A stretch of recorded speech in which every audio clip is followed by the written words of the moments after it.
Theoretically সরল দোলগতি বা এই রকম অন্য কোনো কম্পন অসীম সময় পর্যন্ত স্থায়ী হওয়ার কথা, কিন্তু প্র্যাকটিক্যালি এই রকমের গতি ক্ষয়িষ্ণু এবং ক্ষণস্থায়ী হয়। আজকের ভিডিওতে আমরা অবমন্দিত কম্পন অথবা ড্যাম্পড ভাইব্রেশন বা ড্যাম্পড অসিলেশন নিয়ে আলোচনা করব। ড্যাম্পড অসিলেশন এই সম্পর্কে বইতে, বিভিন্ন টেক্সট বইতে অথবা জয়েন্টের জন্য যে সমস্ত বই থাকে তাতে বিভিন্ন অনেক কথা লেখা থাকে, সেগুলো অনেক সময় কনফিউজিং হতে পারে এবং সমস্ত কিছু এন্ট্রান্সের জন্য রেলিভেন্ট নয়। এখান থেকে এর আগে নিট পরীক্ষাতে বিভিন্ন প্রশ্ন করা হয়েছে, সেই প্রশ্নগুলো একটা প্রশ্ন নিট পরীক্ষা এর আগে করা হয়েছিল, সেই প্রশ্নটাও আমরা আলোচনা করব।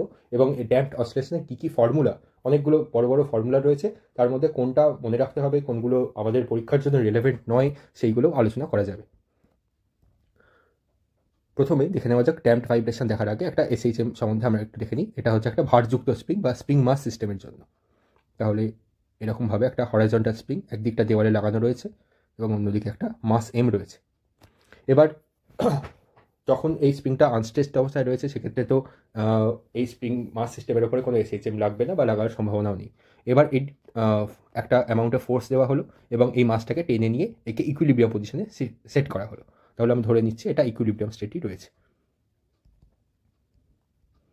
ইকুইলিব্রিয়াম স্টেটে নেট ফোর্স শূন্য হবে, অর্থাৎ এই এফ ফোর্সের এগেনস্টে একটা স্প্রিং ফোর্স তৈরি হবে, দ্যাট ইজ কে এক্স।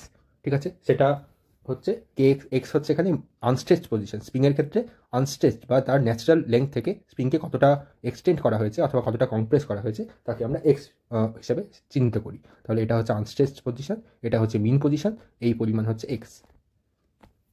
এবার যদি আমরা একটা এরকম স্প্রিং মাস সিস্টেমকে এভাবে ইকুইলিব্রিয়াম অবস্থায় এনে স্থির করে ফেলি, যেহেতু এই অবস্থায় ইকুইলিব্রিয়াম স্টেটে কী হয়, নেট ফোর্স শূন্য হয় এবং অ্যাক্সেলারেশনও শূন্য হয়। যদি ভেলোসিটি শূন্য রাখা যায়, ইনিশিয়াল ভেলোসিটি, তাহলে ফাইনাল ভেলোসিটিও শূন্য হবে। তোমরা কাইনেমেটিক্সে জানো V equals to U plus at. ঠিক আছে, তাহলে সেই অবস্থায় সিস্টেমটা স্থির অবস্থায় থাকবে, সেই সময় কিন্তু এসএইচএম সম্পন্ন হবে না, এটা ভালো করে মাথায় রাখতে হবে। কিন্তু এসএইচএমের আমরা যদি ধরে নিতাম যে এসএইচএম সম্পন্ন হচ্ছে, অর্থাৎ এই অবস্থা থেকে ধরা যাক আরও x1 অ্যামাউন্ট ডিসপ্লেস করে নিয়ে ছেড়ে দেওয়া হলো, তখন এসএইচএম সম্পন্ন হতো। অথবা এই অবস্থায় ইকুইলিব্রিয়াম পজিশনে যদি মাসটার মধ্যে কোনো ভেলোসিটি ইনক্লুড করা হয়, ভেলোসিটি দেওয়া হয়, সেক্ষেত্রে আবার এসএইচএম হতে শুরু করতো। সেক্ষেত্রে এসএইচএম এর জন্য আমরা জানি যে একটা অ্যাঙ্গুলার ফ্রিকোয়েন্সি তৈরি হবে। অ্যাঙ্গুলার ফ্রিকোয়েন্সির পরিমাণ হচ্ছে √k/m, যেখানে k হচ্ছে স্প্রিং কনস্ট্যান্ট বা force constant of the spring mass system এবং m হচ্ছে ব্লকটার মাস। এই ফ্রিকোয়েন্সিটাকে বলা হয় ওমেগা নট বা natural frequency, natural angular frequency. এবং সেখান থেকে তোমরা এর টাইম পিরিয়ড অথবা লিনিয়ার ফ্রিকোয়েন্সি বের করতে পারো। টাইম পিরিয়ড হচ্ছে 2π/t এবং লিনিয়ার ফ্রিকোয়েন্সি হচ্ছে কত? লিনিয়ার ফ্রিকোয়েন্সি হচ্ছে 1/t। এবার এই ন্যাচারাল ফ্রিকোয়েন্সিটা এই ন্যাচারাল ফ্রিকোয়েন্সি থাকার জন্য সিস্টেমের মধ্যে এসএইচএম থাকতেও পারে অথবা এসএইচএম নাও থাকতে পারে, নো এসএইচএমও থাকতে পারে। সেক্ষেত্রে ন্যাচারাল ফ্রিকোয়েন্সি তাহলে বলতে পারো যে নো এসএইচএম এর ক্ষেত্রে টাইম পিরিয়ডটা ইনফাইনাইট হয়ে গেল, ন্যাচারাল ফ্রিকোয়েন্সিটা শূন্য হয়ে গেল।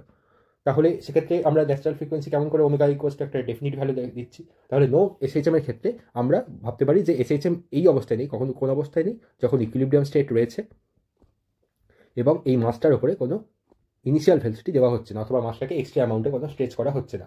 সেই অবস্থায় সেই মাসটা ইকুইলিব্রিয়াম স্টেটেই রিটেন করে রাখবে।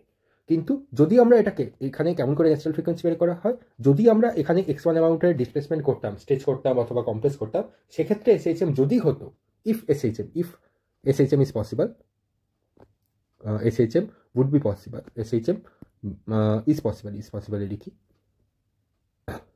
সেক্ষেত্রে আমরা একটা অ্যাঙ্গুলার ফ্রিকোয়েন্সি ওমেগা পেতাম এবং angular frequency of the system omega not বলা হয়। এটা একটা সিস্টেমের প্রপার্টি, এটা হচ্ছে একটা প্রপার্টি অফ দ্য সিস্টেম।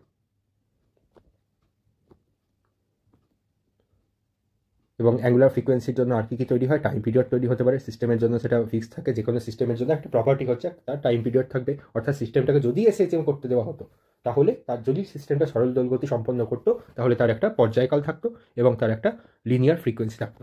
ঠিক আছে, রৈখিক কম্পাঙ্ক বর্তমান তাকে f0 হিসাবে তাকে লেখা হয়। এবার এটা হয়ে গেল ন্যাচারাল ফ্রিকোয়েন্সির কথা। এবার আমরা ড্যাম্পিং বলতে কি বোঝানো হয়, যদি আমরা একটা প্র্যাকটিক্যাল কেস দেখি যে একটা সিলিং থেকে একটা পেন্ডুলামকে এইভাবে দূরিয়ে দেওয়া হলো, তার মিন পজিশন এটা, পিন পজিশন থেকে কিছু পরিমাণ সরণ দিয়ে, সামান্য পরিমাণ যদি সরণ দেওয়া হয় অথবা সামান্য অ্যাঙ্গেল, যে অ্যাঙ্গেলটা এখানে মিন পজিশন থেকে করা হবে, সেই অ্যাঙ্গেলটা অ্যাঙ্গুলার ডিসপ্লেসমেন্ট যদি খুব কম হয়, তাহলে এই পেন্ডুলামটা সরল দোলগতি সম্পন্ন করবে। কিন্তু আমরা প্র্যাকটিক্যাল কেসে কি দেখি, এখানে বাতাসের বাধা কাজ করছে।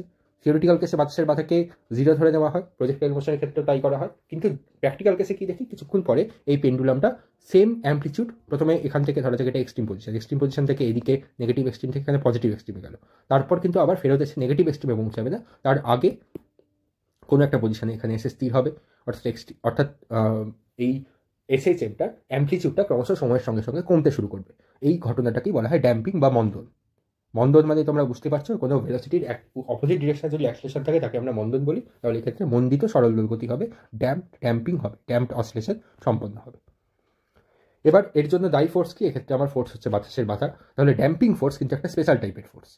সবসময় বাতাসের বাধায় যে ড্যাম্পিং ফোর্স হতে হবে তার কোনো মানে নেই, অথবা বাতাসের বাধা যে সবসময় ড্যাম্পিং ফোর্স হিসেবে কাজ করবে। ড্যাম্পিং ফোর্সের আমরা একটা ইকুয়েশন লিখবো, সেই হিসাবে বাতাসের বাধা সেই ইকুয়েশন ফলো না করেও চলতে পারে।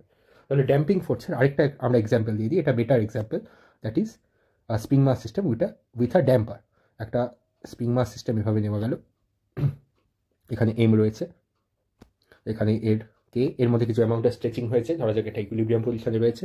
এবার এই অবস্থায় এর মধ্যে একটা ড্যাম্পার অ্যাড করা গেল। ড্যাম্পার মানে কি, এরকম একটা পিস্টন থাকে, পিস্টনের এক প্রান্ত বস্তুর সঙ্গে থাকে এবং অন্য প্রান্তটা এইভাবে সিলিংয়ের সঙ্গে লাগানো থাকে। কন্টেনারের এক প্রান্ত মাসের সঙ্গে লাগানো গেলো এবং পিস্টন যেটা রয়েছে কন্টেনারের মধ্যে মুভ করছে সেটা দেওয়ালের সঙ্গে অর্থাৎ ওয়ালের সঙ্গে লাগানো হলো। এটা হরাইজন্টাল লাগলাম, এই একই জিনিস ভার্টিক্যাল হিসেবে হতে পারে। এই জিনিসটাকে, এই যে নতুন একটা সিস্টেম আমরা অ্যাড করলাম তাকে বলা হয় ড্যাম্পার। এবার এই ড্যাম্পারের জন্য একটা ফোর্স তৈরি হবে। ফোর্সটা কি করবে, ফোর্সটা এই এম মাসকে যদি এক্স অ্যামাউন্টে মিন পজিশন থেকে এক্স অ্যামাউন্টে সরণ দেওয়া হয়, তাহলে এই ড্যাম্পারটা অপোজিট ডিরেকশন, যেমন স্প্রিং কে এক্স অ্যামাউন্টে ফোর্স অ্যাপ্লাই করবে, এই ড্যাম্পারটা এফডি ড্যাম্পিং ফোর্স অ্যাপ্লাই করবে। এবার ড্যাম্পিং ফোর্স কিন্তু সরণের সঙ্গে ঠিক প্রপোর্শনাল বা ইনভার্সলি প্রপোর্শনাল হয় না, সেটা আমরা দেখবো। তাহলে এফডি হচ্ছে ড্যাম্পিং ফোর্স,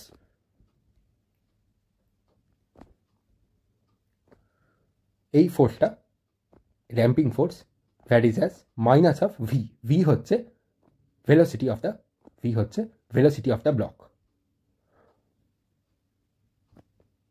ঠিক আছে, এটা কেমন করে বুঝবো, যদি মাসটার ভেলোসিটি বেশি দেওয়া হয় তাহলে ড্যাম্পিং ফোর্স বেশি হবে এবং কোন দিকে, ভেলোসিটির অপোজিট ডিরেকশনে হবে। তাহলে এটা এরকম করে ভেক্টর সাইনের মাধ্যমে লেখা যাক। তাহলে ড্যাম্পিং ফোর্স ভেলোসিটি ভেক্টরের সঙ্গে অপোজিটে থাকবে এবং ভেলোসিটি যত বাড়বে তত ড্যাম্পিং ফোর্স বাড়তে থাকবে।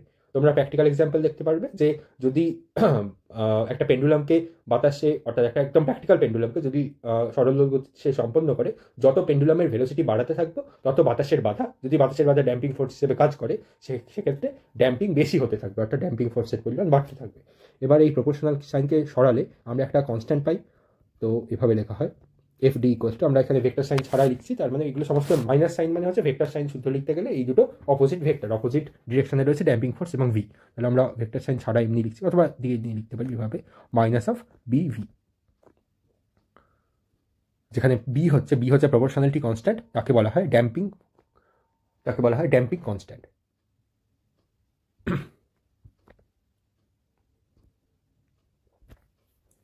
ঠিক আছে, তাহলে ড্যাম্পিং যদি আমাকে ঘটনাটাকে এক্সপ্লেন করতে হয়, তাহলে একটা ড্যাম্পিং ফোর্স থাকে, সেই ড্যাম্পিং ফোর্সের ভ্যালু হচ্ছে মাইনাস অফ বিভি। তাহলে এই মাসটার ক্ষেত্রে দেখো, এক্স অ্যামাউন্ট আমি যদি স্মরণ করি, তাহলে তার মধ্যে কে এক্স অ্যামাউন্টের এক্সট্রা স্প্রিং ফোর্স অ্যাড হবে এবং একটা ড্যাম্পিং ফোর্স অ্যাড হবে, that will be minus of বিভি। তাহলে এই মাসটার উপরে কত ফোর্স অ্যাপ্লাইড হচ্ছে, তাহলে এক্স ডিসপ্লেসমেন্ট করেছি ফ্রম মিন, তাহলে নেট ফোর্স মিন পজিশনে থাকাকালীন নেট ফোর্সটা শূন্য হয়ে যায়, তাহলে এক্স ডিসপ্লেসমেন্ট করার সময় কিছু নেট ফোর্স অ্যাড হবে, সেগুলো কি কি, তার ভ্যালু হচ্ছে, আমরা নেগেটিভ সাইন শুদ্ধ লিখছি, that will be minus K X. Negative sign কেন, এক্সটাকে পজিটিভ ধরেছি, তাহলে এক্সের অপোজিটে ফোর্সগুলো লাগছে, তাহলে মাইনাস কে এক্স এবং মাইনাস বিভি। এই ডিরেকশনে আমি একটা ভেলোসিটি দিয়েছি। ঠিক আছে, এই ডিরেকশনে ভেলোসিটি রয়েছে, গতির অভিমুখ, বস্তুর গতির অভিমুখ তার ভেলোসিটি ভেক্টরের অভিমুখের সমান হয় যদি ভেলোসিটি ভেক্টর নন জিরো হয়। এই সম্পর্কে আমরা আপেক্ষিক গতিতে একটা পর্বে আলোচনা করেছিলাম ডিটেলে, তার ডিটেলস আমরা এই ভিডিওর কার্ডে জুড়ে দেবো। তাহলে এটা এফ নেট হলে বস্তুর মধ্যে কিছু পরিমাণ অ্যাক্সিলারেশন তৈরি হবে। ঠিক আছে, সেই অ্যাক্সিলারেশনের পরিমাণ ধরা যাক এম এ এবং তার সঙ্গে এম গুণ করলাম, তাহলে এফ নেটকে আমরা এভাবে লিখলাম। তাহলে অ্যাক্সিলারেশন কোন দিকে, বুঝতেই পারছি অ্যাক্সিলারেশন হবে মিন পজিশন থেকে, মিন পজিশনের ডিরেকশনে, এই বরাবর অ্যাক্সিলারেশন হবে ফোর্সের ডিরেকশনে। তাহলে আমরা ইকুয়েশন যেটা পাচ্ছি, governing equation, that will be M A plus BV plus K X equals to 0। এবার আমরা অ্যাক্সিলারেশনকে লিখতে পারি কি, এভাবে লিখতে পারি M d2x dt2 plus B, V K লিখতে পারি, ভেলোসিটিকে লিখতে পারি dx dt plus kx equals to 0। তাহলে এটা একটা সেকেন্ড অর্ডার ডিফারেন্সিয়াল ইকুয়েশন পেলাম। এবার এর সলিউশন করে নিয়ে আমরা এই ড্যাম্পিং অসিলেশনের যে ইকুয়েশন হবে সেটা আমরা পাবো। তাহলে এর সলিউশন করলে পাওয়া যায় x equals to a naught sine omega T plus phi. এখানে ভালো করে দেখো, এ নট কিন্তু অ্যাকচুয়াল যে এসএইচএম তার অ্যাম্পলিটিউড নয়, ওমেগা অ্যাকচুয়াল এসএইচএম এর ওমেগা নয়, এবং ফাইও হচ্ছে অ্যাকচুয়াল এসএইচএম এর ইনিশিয়াল ফেজ নয়। তাহলে আমরা অ্যাকচুয়াল এসএইচএম এর জন্য ওমেগাটা লিখে নেওয়া যাক। এটা যদি এসএইচএম হয়, এই এসএইচএম এর actual omega not, that is natural frequency of the system, natural angular frequency, that is আমরা জানি এর ভ্যালু √k/m। এটা হচ্ছে অ্যাকচুয়াল সিস্টেমে, এখানে কোনো ড্যাম্পিং ফোর্স নেই। ড্যাম্পিং ফোর্স দেওয়ার ফলে তাহলে অ্যাম্পলিটিউড চেঞ্জ হয়ে গেল, ওমেগা চেঞ্জ হয়ে গেল, ইনিশিয়াল ফেজ চেঞ্জ হয়ে গেল। তাহলে এই জিনিসগুলো তোমরা একদম এমসিকিউর জন্য মনে রাখো। ড্যাম্পিং ফোর্স যদি অ্যাড করা হয় তাহলে অ্যাম্পলিটিউড চেঞ্জ হবে, ওমেগা চেঞ্জ হবে, এবং আমার ইনিশিয়াল ফেজ চেঞ্জ হয়ে যাবে। ঠিক আছে, এবার এদের ভ্যালু কী কী হয় সেইগুলো একটু দেখে নেওয়া যাক। এ নটের ভ্যালু চেঞ্জ হয়ে হয়, আমরা এ নট দিচ্ছি, এটাকে এ হিসাবে লিখি। এ নটকে আমরা নট লিখেছি, তো একটু ভুল হয়েছে লেখা, 1 মিনিট। এটাকে এ হিসাবে লিখি, কারণ এ নট আমরা যেহেতু ওমেগা নটকে আমরা ন্যাচারাল ফ্রিকোয়েন্সি বলছি, সুতরাং এক্ষেত্রেও ন্যাচারাল অ্যাম্পলিটিউড হচ্ছে এ নট, এরকম করে লেখা যাক, ন্যাচারাল অ্যাম্পলিটিউড। এবং এর ফাই নট হচ্ছে ন্যাচারাল ইনিশিয়াল ফেজ। নট হিসাবে আমরা ন্যাচারালগুলোকে লিখব, আর এক্ষেত্রে এ, ওমেগা আর ফাই হিসাবে লিখব। ঠিক আছে, তাহলে এটা চেঞ্জ হয়ে গিয়েছে। এর ভ্যালু কি দাঁড়াচ্ছে, এই ভ্যালুগুলো এবার মনে রাখতে হবে। এর ভ্যালুটা বিশেষ করে মনে রাখতে হবে। A equals to A naught, that is the natural amplitude of the SHM if no damping force is added, E to the power minus b/2m into টি। ঠিক আছে, তাহলে এই ভ্যালুটা ভালো করে মনে রাখতে হবে। ওমেগার যেটা চেঞ্জ হয়, ওমেগার value, omega of the system with damping force, তার ভ্যালুটাও মনে রাখতে হবে। তার ভ্যালু দাঁড়ায় √ওমেগা নট স্কোয়ার মাইনাস এই ফ্যাক্টরটা b/2m তার স্কোয়ার। ঠিক আছে, আচ্ছা, ওমেগা নটের ভ্যালু আমরা কি দেখেছি, ওমেগা নট হচ্ছে √k/m। তাহলে এখানে সেই ভ্যালুটা বসালে আমরা পাচ্ছি √k/m, তার স্কোয়ার করতে গেলে k/m মাইনাস b/2m তার হোল স্কোয়ার। এইভাবেই মনে রাখো, b²/4m², এইভাবে মনে রাখলে অসুবিধা হতে পারে। অসুবিধা বলতে মনে রাখতে অসুবিধা হতে পারে। তাহলে এই ভ্যালুটা মনে রাখতে হবে, ওপরের ভ্যালুটা মনে রাখলেই হবে। ওমেগা নটের ভ্যালু আলাদা করে জেনে রেখো। ওমেগা নটটা কিন্তু খুব গুরুত্বপূর্ণ। ওমেগা নট হচ্ছে আমার ন্যাচারাল ফ্রিকোয়েন্সি। ঠিক আছে, তাহলে এই 3টে ভ্যালু, বিশেষ করে অ্যাম্পলিটিউডের ভ্যালু, এটা থেকে আমাকে প্রশ্ন করেছিল এর আগে। ওমেগার ভ্যালু কি চেঞ্জ হচ্ছে, ওমেগার ভ্যালু এবং ওমেগা নটের ভ্যালু, সেটা আমাদেরকে মনে রাখতে হবে। বেশ, এবার দেখে নেওয়া যাক এরপর। তাহলে আমরা একটা আমার যে মেন ফ্রিকোয়েন্সিটা, যদি কোনো নো ড্যাম্পিং, সেক্ষেত্রে আমাদের যে ন্যাচারাল এসএইচএমটা ছিল সেটা কীরকম ছিল, তার ভ্যালু এরকম ছিল, A equals to A naught sine omega naught T plus phi naught, এরকম। নতুন যেটা উইথ ড্যাম্পিং একবারে লিখে দিই, তাহলে কম্পেয়ার করা যাবে।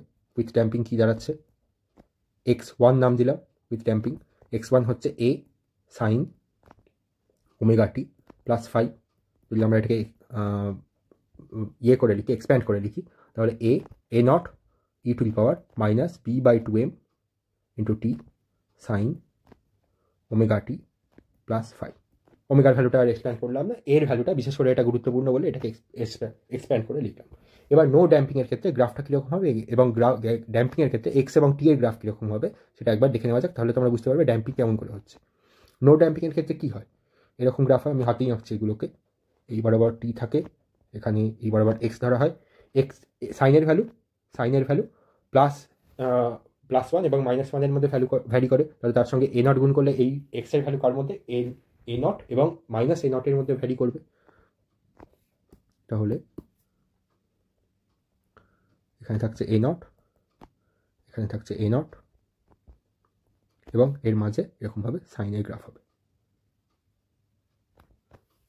ঠিক আছে, আচ্ছা, এক্ষেত্রে দেখো এই অ্যাম্পলিটিউডের যে দুটো বাউন্ডারি আমরা সেট করলাম সাইন কার্ভের, এগুলোকে বলা হয় এনভেলাপ। খামের মধ্যে যেমন করে ইনফরমেশন পাঠানো হয়, তেমন যেন একটা এনভেলাপ এ নট আর এটা হচ্ছে minus A not R minus A not, এই এনভেলাপের মধ্যে এই সিগন্যাল তো নয়, এটা হচ্ছে এসএইচএম, এটা কিন্তু সিগন্যাল নয়, এটা হচ্ছে এক্স হচ্ছে এক্স ডিসপ্লেসমেন্টকে আমরা টি এর সাপেক্ষে লিখেছি, টাইমের সঙ্গে কত কত এক্স ডিসপ্লেসমেন্ট চেঞ্জ হচ্ছে, সেই হিসেবে এই বাউন্ডারির মধ্যে এই এনভেলাপের মধ্যে এই ডিসপ্লেসমেন্টটা ঘটছে। তাহলে এটা হচ্ছে নো ড্যাম্পিং এর ক্ষেত্রে, এবং অ্যাম্পলিটিউড পয়েন্টগুলোকে আমরা এনভেলাপ হিসেবে লিখলাম। এবার দেখো যখন ড্যাম্পিং হয়, যখন উইথ ড্যাম্পিং ফোর্স,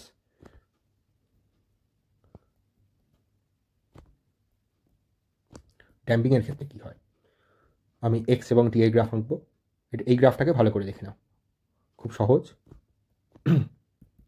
এক্স এবং টি, আচ্ছা, এর ভ্যালুটা চেঞ্জ হয়ে গিয়েছে, এর ভ্যালুটা এখন কিন্তু টাইমের সঙ্গেও চেঞ্জ হচ্ছে, ঠিক আছে? আমি এরকম করে লিখি, সরি, দেখো টাইমের সঙ্গে অ্যাম্পলিটিউডের ভ্যালুটা চেঞ্জ হচ্ছে। তাহলে অ্যাম্পলিটিউডের ভ্যালুটা টাইমের সঙ্গে কীরকমভাবে চেঞ্জ হচ্ছে, e to the power minus টি এই ধরনের ফাংশনে চেঞ্জ হচ্ছে।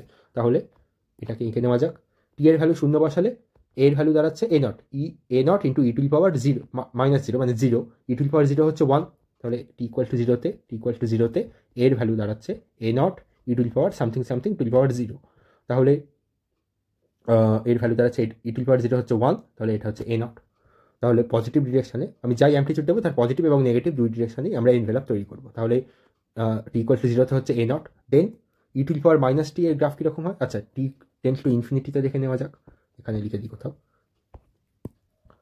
টি যদি ইনফিনিটি হয় সেক্ষেত্রে কী দাঁড়াবে, A equals to A naught E to the power minus something B by 2m into T এর জায়গায় ইনফাইনাইট বসবে। তাহলে এখানে কী দাঁড়াচ্ছে ভ্যালুটা, এ নট, আচ্ছা e to the power minus infinity মানে হচ্ছে 1 by e to the power infinite, তার মানে হচ্ছে এ নট বাই জিরো, ঠিক আছে, sorry A naught into zero, A naught by zero কেন করছি, 1 বাই ইনফিনিটি মানে হচ্ছে ইনফাইনাইট, তাহলে A naught into zero that is zero. তার মানে ইনফাইনাইট টাইমে গিয়ে এই এর ভ্যালু নতুন যে অ্যাম্পলিটিউড তার ভ্যালুটা জিরো হয়ে যায়। তাহলে এর ইকুয়েশনটা দাঁড়াবে এইরকম, থেকে এ নট থেকে শুরু হলো এবং ইনফাইনাইট টাইম পরে এটা এই হরাইজন্টাল যে অ্যাক্সিস রয়েছে তার সঙ্গে মিশে যাবে। তাহলে এরকম গ্রাফ হবে, এটা হচ্ছে আমার নতুন এনভেলপ, এটা হচ্ছে এ, বেসিক্যালি এটা হচ্ছে A equals to A naught E to the power minus b by 2m into টি, ঠিক আছে? তাহলে এটা হচ্ছে এনভেলপ। এবার এই এনভেলপের মধ্যে কী রয়েছে, সাইন রয়েছে। এনভেলপের ভেতর কী রয়েছে, এনভেলপের ভেতর আছে সাইন। তাহলে এখানে জাস্ট সিম্পলি একটা সাইনের কার্ভ আমরা আঁকবো। তাহলে সাইনের curve, sine t equal to জিরোতে সাইনের ভ্যালু 5 ধরে নিচ্ছি, ফাইয়ের ভ্যালু শূন্য, আমরা সিম্পলিসিটির জন্য ফাইয়ের ভ্যালুটাকে শূন্য ধরে নিচ্ছি, বা ফাই ভ্যালু ঠিক আছে পজিটিভ থাকলে অসুবিধা নেই, ফাইয়ের ভ্যালু ধরে নেওয়া যাক পাইয়ের চাইতে কম, তাহলে সাইন পাই মাইনাস সামথিং, তাহলে তার ভ্যালু সাইন পজিটিভ দাঁড়াবে, তাহলে এখান থেকে কোথাও থেকে শুরু হবে, ঠিক আছে? ফাইয়ের ভ্যালুটা আমরা ধরে নিচ্ছি পাই, দ্যাট ইজ ফাই হচ্ছে পাইয়ের চাইতে ছোট। তাহলে টি ইকুয়াল টু জিরোতে কী দাঁড়াবে, টি ইকুয়াল টু জিরোতে দাঁড়াবে সাইন ফাই। এবার পাইয়ের চাইতে ছোট মানে প্রথম বা দ্বিতীয় কোয়াড্র্যান্টে থাকবে, তাহলে সেক্ষেত্রে সাইনের ভ্যালু হবে পজিটিভ। তাহলে পজিটিভ এন্ড থেকে আমরা শুরু করবো টি ইকুয়াল টু জিরোতে, দেন গ্রাফটা কীরকম হবে, গ্রাফটা হবে সিম্পলি সাইনের কার্ভ যেমন হয়, কিন্তু এটা এনভেলাপের মধ্যে, সাইন হচ্ছে একটা বাউন্ডেড ফাংশন, একটা বাউন্ডারির মধ্যে থেকে সেই বাউন্ডারিটাকে আমরা এনভেলাপ হিসেবে দেখালাম, এবং সেই এনভেলাপের মধ্যে এরকম সাইন কার্ভ হবে। যদি ফাইয়ের ভ্যালু শূন্য হয়, যদি ফাই ইকুয়াল টু শূন্য হয়, তাহলে গ্রাফটা এরকমভাবে হয়, এবং এই গ্রাফটাই বেশিরভাগ জায়গায় জিজ্ঞাসা করা হয় যে এরকম, দেখতেই পাচ্ছ এভাবে আমার এনভেলাপ আসলো। এনভেলাপটা শুরু করতে হয় এ নট পয়েন্ট থেকে, এ নট হচ্ছে ন্যাচারাল অ্যাম্পলিটিউড, তাহলে সাইনের গ্রাফ হবে এরকম।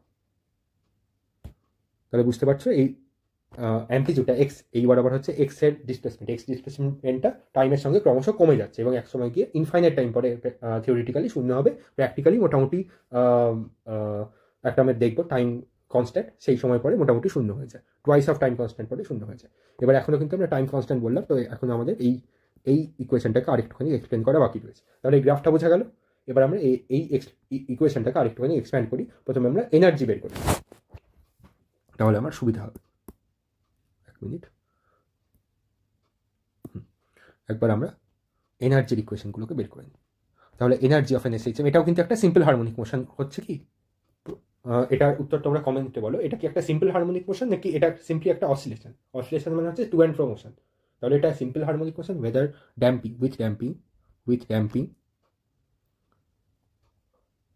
এটা একটা সিম্পল হারমোনিক মোশন নাকি একটা অসিলেশন, এবং এটা পিরিয়ডিক না অ্যাপিরিয়ডিক, মানে পিরিয়ডিক হচ্ছে কিনা সেই বিষয় কি হবে, কোনটা হবে এদের মধ্যে সেই বিষয়ে তোমরা কমেন্ট সেকশনে বলো। আচ্ছা, এবার আমরা এনার্জির ইকুয়েশনগুলো দেখে নেওয়া যাক। যখন এসএইচএম মাইনাস ড্যাম্পিং, কোনো ড্যাম্পিং হচ্ছে না, সেই সময় কি হয়, তার ন্যাচারাল অ্যাম্পলিটিউড হচ্ছে এ নট, তাহলে টোটাল মেকানিক্যাল এনার্জি দাঁড়াবে half k A naught square, half K square, এটা তোমরা পড়ে এসছো। আচ্ছা, যখন উইথ ড্যাম্পিং হচ্ছে, মোশনটা আমরা বলছি না উইথ ড্যাম্পিং, আমরা অসিলেশন বলছি আপাতত। অসিলেশন কেন, এটা স্টিল একটা to and fro motion. To and fro motion মানে হচ্ছে কোনো একটা পার্টিকুলার এই এক্স ইকুয়াল টু 0 পয়েন্টটা, এটা একদিক থেকে পজিটিভ এক্স থেকে একবার মিট করছে, আবার নেগেটিভ এক্স থেকে আসছে, অর্থাৎ টু এক্স ইকুয়াল টু 0 আসছে, আবার ফ্রম এক্স ইকুয়াল টু 0 চলে যাচ্ছে, অর্থাৎ এখান থেকে আবার বাইরে দূরে চলে যাচ্ছে, আবার এখানে ফেরত আসছে, আবার দূরে যাচ্ছে, আবার ফেরত আসছে, আবার দূরে যাচ্ছে। সুতরাং এটা একটা পয়েন্টের অ্যারাউন্ডে পার্টিকেলটা টু অ্যান্ড ফ্রো মোশন করছে, তাহলে এটা অসিলেশন তো বটেই। তাহলে ড্যাম্পিংয়ের জন্য এর অ্যাম্পলিটিউড দাঁড়াচ্ছে এ, এর ভ্যালু হচ্ছে A naught E to the power minus b by 2m into t.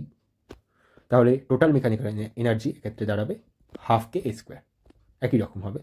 তাহলে এ স্কোয়ারকে যদি আমরা ভেঙে নিয়ে লিখি, তাহলে হাফ কে ইন্টু, ভালো করে দেখো, A naught square e to the power minus b by m into t.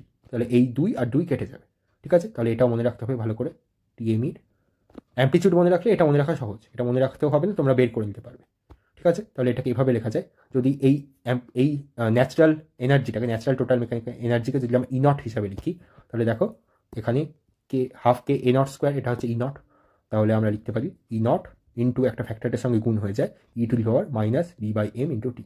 এটা হচ্ছে e to the power minus T এর ফ্যাক্টর, সুতরাং গ্র্যাজুয়ালি ডিক্রিজিং উইথ টাইম। এবার যদি আমরা এই গ্রাফ আঁকি, প্রথমে আচ্ছা দেখে নেওয়া যাক গ্রাফটা কীরকম হবে। এনার্জি উইথ টাইম, তাহলে এনার্জি তো পজিটিভ দাঁড়াচ্ছে সবসময়, টোটাল মেকানিক্যাল এনার্জি। আচ্ছা, যদি কোনো ড্যাম্পিং না থাকতো সেক্ষেত্রে এনার্জি হতো ই নটের সমান, তাহলে half K E not square সেরকম হতো এনার্জি, তাহলে সেটা আমরা জানি যে সবসময় সেম থাকে, কোনো এনার্জি লস হয় না, এবং ই নট এরকমভাবে থাকে, ই নট হচ্ছে half K E not square. এবার দেখো যখন ড্যাম্পিং হচ্ছে সেই সময় এটা হচ্ছে ই, এটা হচ্ছে টোটাল মেকানিক্যাল এনার্জি।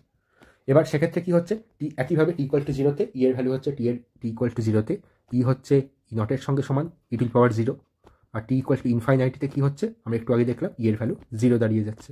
তাহলে ই এর কীরকম গ্রাফ হবে, ই এর গ্রাফ হবে এইরকম। এটা হচ্ছে উইথ ড্যাম্পিং, এটা হচ্ছে নো ড্যাম্পিং, আর এটা হচ্ছে উইথ ড্যাম্পিং, ঠিক আছে। আচ্ছা, এবার আমরা একটা জিনিস আমাদের নিউক্লিয়ার কেমিস্ট্রিতে পড়ি রেডিও অ্যাক্টিভিটি চ্যাপ্টারে, অথবা 12-এ যারা পড়ছো বা 12-এ যারা পড়বে তাদের জন্য আরসি সার্কিটে এই ধরনের গ্রাফ হতে পারে, অথবা অন্য ধরনের IR circuit, RC circuit, LC circuit, LR circuit বিভিন্ন রকম পড়ি, সেগুলো ক্ষেত্রে এই ধরনের ইকুয়েশন তোমরা দেখতে পারবে, e to the power minus something into t, এইরকম গ্রাফ তৈরি হয় কারেন্ট অথবা ভোল্টেজের জন্য। তাহলে সেক্ষেত্রে আমরা একটা কনস্ট্যান্ট সম্বন্ধে পড়ি, তাকে বলা হয় টাইম কনস্ট্যান্ট। তাহলে এই এই ইকুয়েশনটাকে অন্য একভাবে লেখা হয়, ই equals to that is energy in case of damping equals to E naught natural total mechanical energy into e to the power minus t by tau, যেখানে টাউ হচ্ছে টাইম কনস্ট্যান্ট, আর tau এর ভ্যালু কি দুটোর সঙ্গে compare করে বুঝতে পারছো, tau হচ্ছে m by b, এটা মনে রাখতে হবে। তাহলে কি কি মনে রাখতে বলেছি একবার সামারাইজ করে দেওয়া যাক এখন, তারপর আমরা নতুন একটা পার্ট করবো। তাহলে আমরা পড়েছি পড়েছি অ্যাম্পলিটিউড, এটা তো খুব গুরুত্বপূর্ণ, এটা হচ্ছে ভেরি ভেরি ইম্পর্টেন্ট, এখান থেকেই প্রশ্ন হয়। দেন তোমরা মনে রাখতে পারো যে ফ্রিকোয়েন্সি হবে, যেটা নতুন ফ্রিকোয়েন্সি হবে ড্যাম্পিংয়ের জন্য, সেই জিনিসটা মনে রাখতে পারো, এবং এটাও খুব গুরুত্বপূর্ণ, এটাও very very important, natural frequency, এটা তো তোমরা জানোই, এটা থেকে বেশিরভাগ অঙ্ক করে থাকো। আর ড্যাম্পিংয়ের এই জিনিসটা মনে রাখতে পারো, ড্যাম্পিং ফোর্সটা হচ্ছে মাইনাস আর বিভি হয়, ঠিক আছে, যেখানে বি হচ্ছে ড্যাম্পিং ফ্যাক্টর, বি বারবার লিখছি, বি হচ্ছে ড্যাম্পিং ফ্যাক্টর, ওকে। তাহলে এটা মনে রাখতে হবে, এটা তাহলে damping factor, damping force, amplitude omega এবং ওমেগা নট। এবার অ্যাম্পলিটিউডকে স্কোয়ার করে নিয়ে কে স্কোয়ার তো জানো, তাহলে এনার্জির এই ইকুয়েশনটা মনে রাখার দরকার নেই, তোমরা বের করে নিতে পারবে। এবার টাইম কনস্ট্যান্ট, এটা মনে রাখতে হবে, টাইম কনস্ট্যান্টের ভ্যালু দাঁড়ায় m/b। কেমন করে মনে রাখবে আমরা বলছি, তার আগে টাইম কনস্ট্যান্ট কী বোঝায় দেখো। যদি t equals to time constant হয়ে যায়, যারা তোমরা রেডিও অ্যাক্টিভিটি পড়েছো তারা ভালো করে এটা জানো, t equals to time constant হয়ে যায়, তাহলে এর ভ্যালু কী দাঁড়ায়, e equals to e0 e⁻⁻1, অর্থাৎ e0 ডিভাইডেড বাই ই হচ্ছে এর ভ্যালু কত, এর ভ্যালু হচ্ছে 2.72। এটা একটা অম্লত সংখ্যা, 1/e এর ভ্যালু দাঁড়ায় অলমোস্ট ইকুয়ালস টু 0.369 ইন্টু ই। এটাকে অনেক সময় বলা হয় this is 37% of E not. তাহলে টি ইকুয়ালস টু টাউ, অর্থাৎ টি ইকুয়ালস টু টাইম কনস্ট্যান্ট হলে ই এর ভ্যালু, এনার্জির ভ্যালু, যেটা ড্যাম্পিংয়ের জন্য এনার্জির ভ্যালু তার অরিজিনাল ভ্যালু থেকে, ই0 থেকে, অরিজিনাল বলতে টি ইকুয়াল টু 0-তে যা ভ্যালু সেখান থেকে 37% কমে যায়। ঠিক আছে, সেখান থেকে কমে নিয়ে এই ভ্যালুটা দাঁড়ায় এরকম 37% অফ ই0, এই পরিমাণ দ্বারা। এটা কিন্তু কমে যায় না, এখান থেকে এত দূর হচ্ছে 37% অফ ই0, আর সম্পূর্ণটা হচ্ছে ই0। তাহলে কত পরিমাণ কমলো বলতে পারবে তোমরা? তাহলে 63% কমে গেল, তাহলে ডিক্রিজ হয়েছে, ই0 এর ভ্যালু ডিক্রিজ হয়েছে 63%। ঠিক আছে, তাহলে টাইম ফ্যাক্টর, টাইম কনস্ট্যান্ট কাকে বলা হয়? টাইম কনস্ট্যান্ট হচ্ছে এমন একটা সময় যে সময় এনার্জির ভ্যালু ড্যাম্পিংয়ের জন্য তার মেন ভ্যালু থেকে কমে মেন ভ্যালুর 37%-এ দাঁড়ায়। মেন ভ্যালু 37%, তার মানে কমে যায় কতখানি, ডিক্রিজ কতটা হয়েছে, ডিক্রিজ হয়েছে 63% অলমোস্ট। ডিক্রিজেস বাই, এরকম লিখে ডিক্রিজেস বাই 63%। ঠিক আছে, আচ্ছা এরপর তাহলে এটার একটা সিগনিফিকেন্স রয়েছে। তাহলে বুঝতে পারছো যত টাইম কনস্ট্যান্ট, এবার দেখো ভালো করে, খুব ভালো করে এটাকে দেখো, যত টাইম কনস্ট্যান্ট বাড়বে, যত টাইম কনস্ট্যান্ট কী বোঝাচ্ছে? টাইম কনস্ট্যান্ট বোঝাচ্ছে যে এনার্জি ডিক্রিজ হচ্ছে। ঠিক আছে, এনার্জি ডিক্রিজ হচ্ছে, টাইম ফর এনার্জি ডিক্রিজ। তাহলে টাইম কনস্ট্যান্ট যত বাড়বে তত এনার্জি ডিক্রিজ ফাস্টার হবে। ফাস্টার মানে কি, কত কম সময় লাগবে। টাইম কনস্ট্যান্ট যত বাড়বে, আমি উল্টো বললাম, টাইম কনস্ট্যান্ট যত বাড়বে তত এনার্জি ডিক্রিজ, টাইমটা বেড়ে যাবে, তার মানে স্লোয়ার হবে। আর টাইম কনস্ট্যান্ট যত কমবে তার মানে হচ্ছে এনার্জি ডিক্রিজটা ফাস্টার হবে। ঠিক আছে, এবার ভাবো যে এনার্জি ডিক্রিজ ফাস্টার কখন হচ্ছে? ফাস্টার হচ্ছে মানে ফাস্টার ড্যাম্পিং হচ্ছে, ফাস্টার ড্যাম্পিং হচ্ছে। ফাস্টার ড্যাম্পিং হচ্ছে মানে ফোর্সটা বেশি, ড্যাম্পিং ফোর্সটা হচ্ছে বেশি, ড্যাম্পিং ফোর্স বেশি মানে হচ্ছে বি এর ভ্যালু হচ্ছে বেশি। তাহলে টাইম কনস্ট্যান্ট বি এর সঙ্গে প্রপোর্শনাল হয়। তাহলে আমরা একটু আগে বলেছিলাম টাইম কনস্ট্যান্টের ভ্যালু হচ্ছে, টাইম কনস্ট্যান্ট বি এর সঙ্গে কীরকম হবে, এক মিনিট, ড্যাম্পিং বেশি হবে, ফাস্টার ড্যাম্পিং হবে। আমি এখানে একটু, হ্যাঁ, টাইম কনস্ট্যান্ট বি এর সঙ্গে প্রপোর্শনাল বলছে, অ্যান্ড ইনভার্সলি প্রপোর্শনাল, কারণ টাইম কনস্ট্যান্ট দেখো কমছে, টাইম কনস্ট্যান্ট কমছে, বি এর ভ্যালু বাড়ছে, তাহলে টাইম কনস্ট্যান্ট বি এর সঙ্গে ইনভার্সলি প্রপোর্শনাল হয়। এই ব্যাপারটা মনে রাখতে হবে এমসিকিউর জন্য। তাহলে টাইম কনস্ট্যান্ট মনে রাখার ডাইরেক্ট তোমরা এটা মনে রাখতে পারো, টাইম কনস্ট্যান্ট হচ্ছে m/b। যত মাস বাড়বে, মাস যত বেড়ে যাচ্ছে ব্লকটার, এই স্প্রিং ব্লক সিস্টেমের ক্ষেত্রে দেখো, এই সিস্টেমটার জন্য যত ব্লকটার মাস বেশি হবে, ঠিক আছে, তত ভাবতে পারো যে ড্যাম্পিং ফোর্সকে সে তত রেজিস্ট করছে। যত রেজিস্ট করে থাকবে তত তার এনার্জি ড্যাম্পিং কম হবে, যত কম হবে তার মানে স্লো হচ্ছে, স্লো হওয়ার মানে হচ্ছে টাইমটা বেড়ে যাচ্ছে, এনার্জি ড্যাম্পিং বা এনার্জি ডিক্রিজের টাইম বেড়ে যাওয়া মানে টাইম কনস্ট্যান্ট বেড়ে যাওয়া। তাহলে ডাইরেক্ট এভাবে মনে রাখতে পারো, এটা খুব গুরুত্বপূর্ণ ফর্মুলা যে টাইম কনস্ট্যান্ট কার জন্য, এনার্জির সাপেক্ষে। এটা কিন্তু আমরা অ্যাম্পলিটিউডের সাপেক্ষে করছি না, টাইম কনস্ট্যান্টটা এনার্জির সাপেক্ষে করছি, রাইট। এবং টাইম কনস্ট্যান্টের ভ্যালু হচ্ছে m/b। আচ্ছা, এরপর আচ্ছা এই নিয়ে একটা অঙ্ক করে নেওয়া যাক নাকি, এক মিনিট দাঁড়াও, ঠিক আছে, এটা নিয়ে কিছু একটা অঙ্ক করে নেওয়া যাক। এবার আমরা ড্যাম্পড অসিলেশনের একটা কোয়েশ্চেন দেখে নেওয়া যাক। কোয়েশ্চেনটা নিট 2002-তে এসেছিল, এবং এই কোয়েশ্চেনটা করার জন্য হয়তো তোমাদের বিভিন্ন যে সমস্ত প্রিভিয়াস ইয়ারের বইতে থাকে অথবা টেক্সট বইতে বিভিন্ন ফর্মুলা থাকবে, কিন্তু আমরা এখানে সিম্পলি একটা ফর্মুলা খালি ইউজ করবো, that is amplitude for damped oscillation equals to natural amplitude into e⁻−b/2m into টি। ঠিক আছে, এই একটা ফর্মুলা এবং কিছু লগারিদমের প্রিন্সিপাল ইউজ করে নিয়ে আমরা এই কাজটা করবো। তাহলে দেখে নেওয়া যাক কোয়েশ্চেন কি বলেছে। An oscillator completes 100 oscillations. When an oscillation completes 100 oscillations, its amplitude reduced to 1/3 of its initial value. তাহলে ধরে নেওয়া যাক অসিলেশনের ক্ষেত্রে, অসিলেটরের জন্য তার ন্যাচারাল অ্যাম্পলিটিউড হচ্ছে a0 আর টাইম পিরিয়ড হচ্ছে t। ঠিক আছে, এটা ন্যাচারাল। এবার বলেছে যে reduce to 1/3 of the natural value, initial value. তাহলে t ইকুয়ালস টু 100, একটা অসিলেশনের জন্য, একটা অসিলেশন, 1 অসিলেশনের জন্য টাইম লাগে t। এই টিটা কি, এই টিটা কিন্তু আমি টি হিসেবে লিখেছি, টি নট লিখিনি। টিটা হচ্ছে অসিলেশন যখন ড্যাম্পড অবস্থায় রয়েছে সেই অবস্থায়, অর্থাৎ যখন ড্যাম্পিং ফোর্স কাজ করছে সেই সময় টাইম পিরিয়ড। ঠিক আছে, তাহলে এটা হচ্ছে উইথ ড্যাম্পিং, এভাবে লেখা যাক। আর এ নট হচ্ছে ন্যাচারাল, এ নট হচ্ছে ন্যাচারাল, অর্থাৎ এ নট হচ্ছে ইনিশিয়াল ভ্যালু, অ্যাম্পলিচিউডের ইনিশিয়াল ভ্যালু হচ্ছে এ নট। আমরা এরকম এঁকেছিলাম, এটা হচ্ছে এর ভ্যালু এ, এবং এর initial value t equal to জিরোতে ভ্যালু হয় A not R minus A naught, এইভাবে। তো এ নট হচ্ছে initial value of A. Okay, তাহলে টি ইকুয়াল টু 100 অসিলেশনের জন্য টাইম কত লাগবে? 100 টি। ঠিক আছে, সেই সময় অ্যাম্পলিচিউডের ভ্যালু কত হয়ে যায়? তার ইনিশিয়াল ভ্যালু 1/3। ঠিক আছে, এবার এটাকে আমি অ্যাম্পলিচিউডের ভ্যালুটা বসাচ্ছি A naught E to the power minus b by 2m into t, t এর ভ্যালু আমি বসিয়ে দিচ্ছি একবারে 100 t equals to A naught by 3। তাহলে এবার দেখো খুব ভালো করে আমরা লিখতে পারি ই টু দি পাওয়ার মাইনাস, এই ভ্যালুটা তো পুরো এসএইচএম এর জন্য একই থাকবে, এবং আমরা জানি যে tau equals to m by b, তাহলে 2m বাই বি হচ্ছে আমার টোয়াইস অফ টাউ।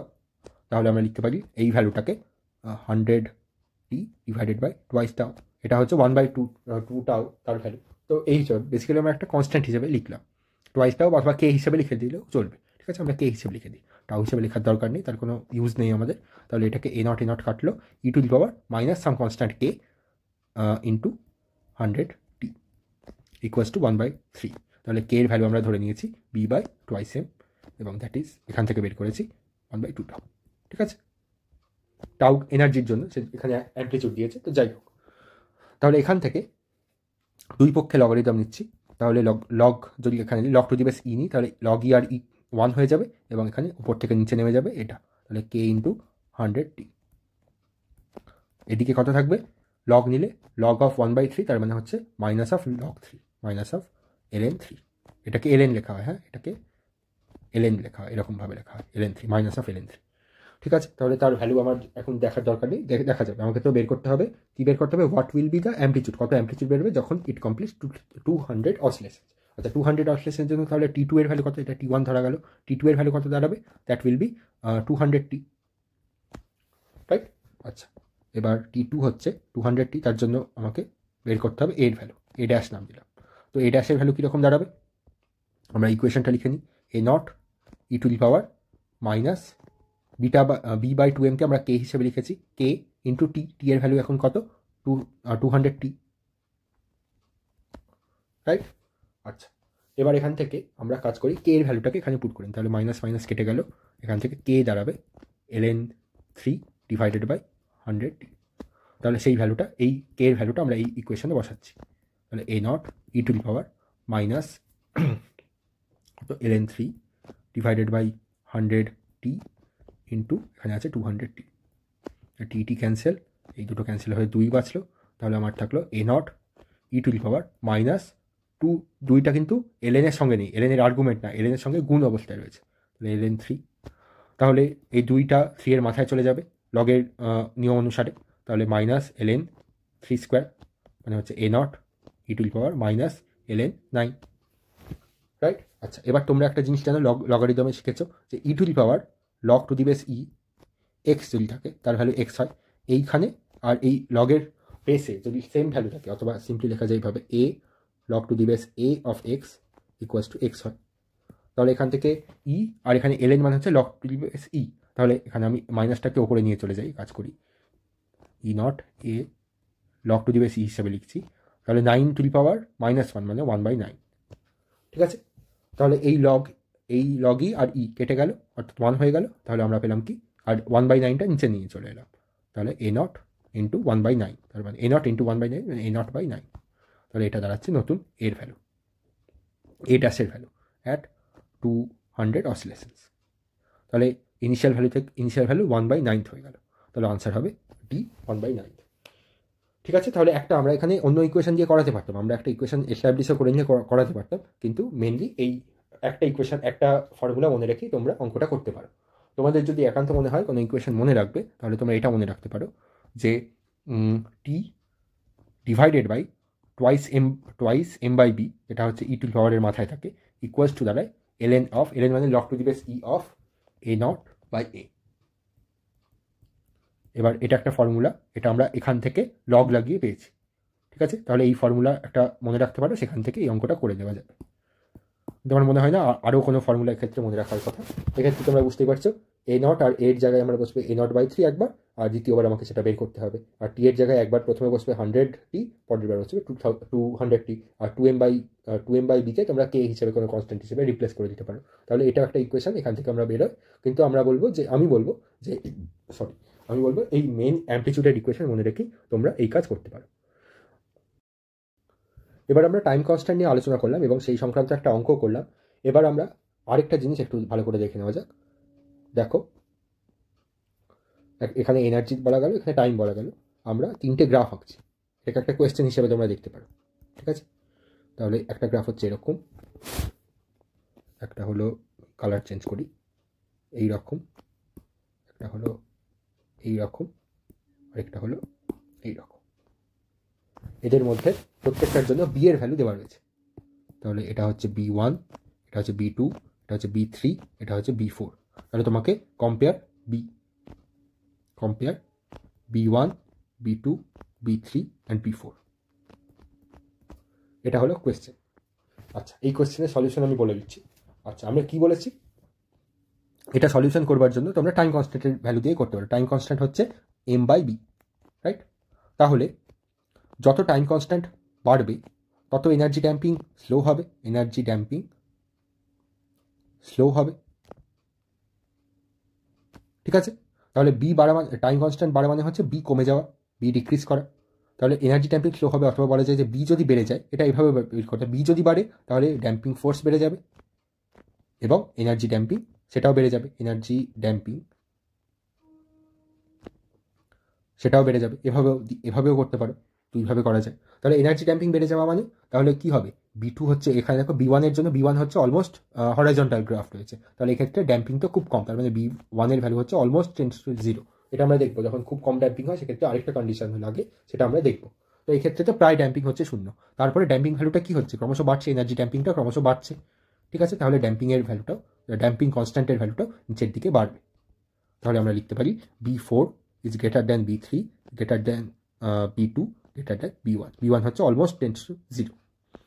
এবার অলমোস্ট 10⁻⁴ মানে হচ্ছে এক্ষেত্রে no damping, almost no damping ধরতে পারি। ঠিক আছে, আচ্ছা, এবার আরেকটা ইম্পর্টেন্ট কনসেপ্ট, কখন ড্যাম্পিং ফোর্সটা কম হয় তার জন্য একটা আমাদেরকে রিলেশন মনে রাখতে হয়। when damping is small,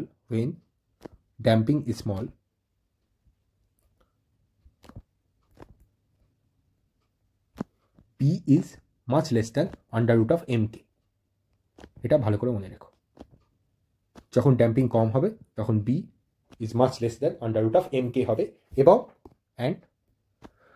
এই রিলেশনে ফেরত আসা যাক, ওমেগার ভ্যালু আমি বলেছিলাম খুব একটা গুরুত্বপূর্ণ নয়, কিন্তু তোমরা মনে রাখতে পারো। ওমেগার ভ্যালুতে দেখো বি যখন এমকের চাইতে খুব কমে যাবে, তখন এই যে পরের পার্টটা সেটা শূন্য হয়ে যাবে। ফলে কি হবে, ওমেগা অলমোস্ট ইকুয়ালস টু √ω0²। তো √ω0² এর আন্ডাররুট করতে গেলে ওমেগা নট বেরোবে। সো এক্ষেত্রে এই ফ্যাক্টরটার জন্য এক্ষেত্রে আর কি হয়, omega is almost equals to natural frequency of the system. Damping কমে গেলে ওমেগা, অর্থাৎ সিস্টেমের যে ড্যাম্পিং ফোর্স থাকা অবস্থায় যা angular frequency, that almost becomes equals to its natural frequency. ঠিক আছে, তাহলে এই দুটো পার্ট মনে রাখলে তাহলে আমার মোটামুটিভাবে ড্যাম্পিংয়ের সমস্ত আমরা ডিটেলগুলো দিয়ে দিলাম।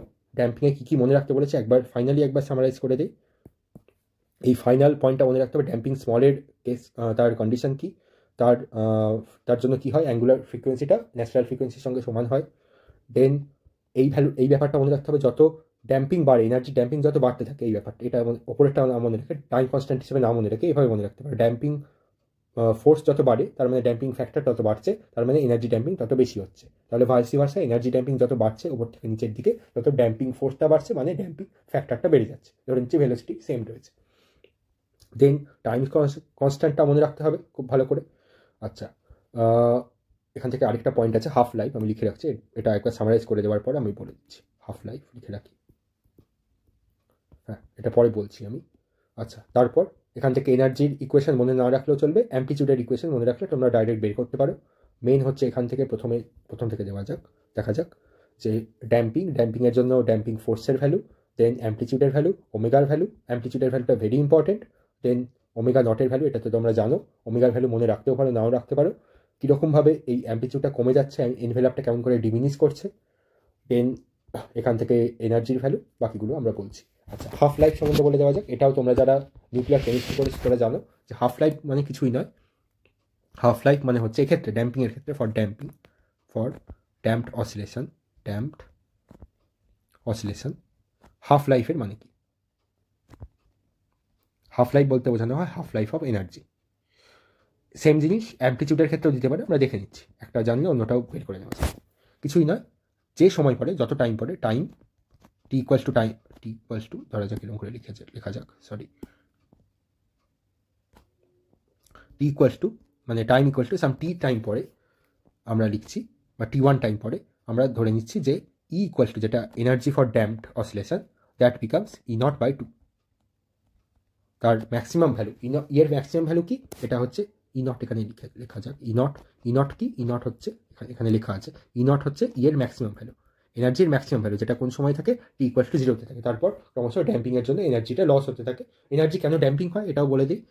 উইথ ড্যাম্পিং কি হয়? এখানে এনার্জি লস হয়।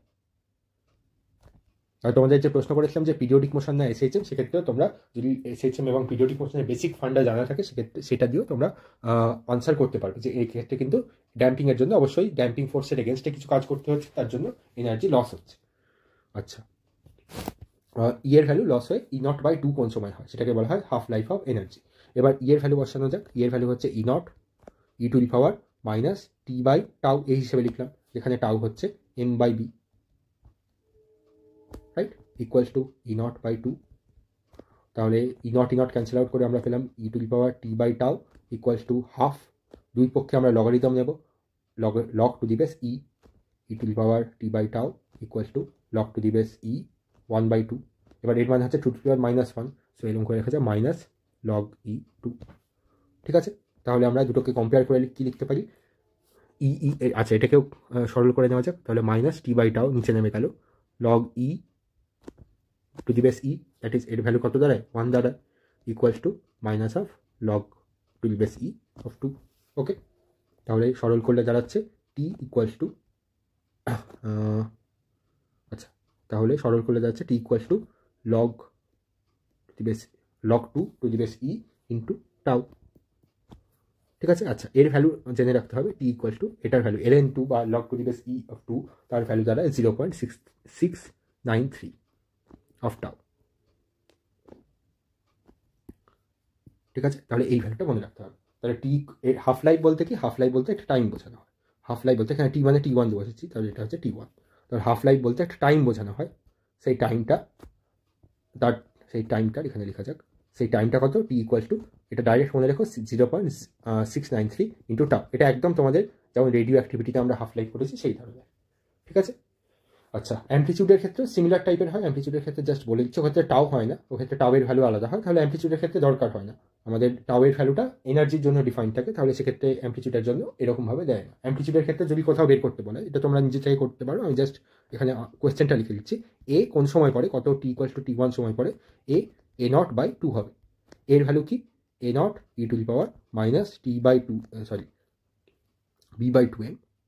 B/2m টু T, এর ভ্যালু A0/2।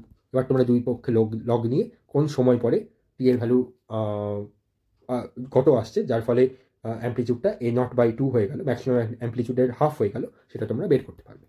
ঠিক আছে, তাহলে মোটামুটি আমরা ড্যাম্পড অসিলেশন এখানে শেষ করলাম। এরপরে আমরা ফোর্সড অসিলেশন সম্বন্ধে পড়ব।